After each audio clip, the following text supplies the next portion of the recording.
Hello, America. Welcome to Roomba Deathmatch. So, the way this game works, we're going to turn this Roomba on. Everyone's going to have 3 balloons, and by the end of the match, the last person with a standing balloon wins. The chaos is going to start. Ladies and gentlemen, let's get ready to Roomba! That was cool. I think is the end of your first balloon. Oh! There it went. Oh, wow.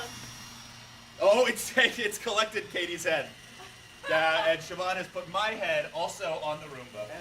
Now remember, the Roomba is a vacuum, so as it runs over Siobhan's picture, it might pick up. Oh, there goes Zach's first balloon. Balloon number 1 for Zach is down, and it's sucking up the trash. Oh no, Siobhan is out. It's trying to eat the face. It sucked up Siobhan Thompson's face, and a terrifying metaphor for the state of her life. All right, it's rolling over my face, but it didn't suck it up because it knows that I'm not garbage. Nope, there it goes. Sucked up my face right after I said that.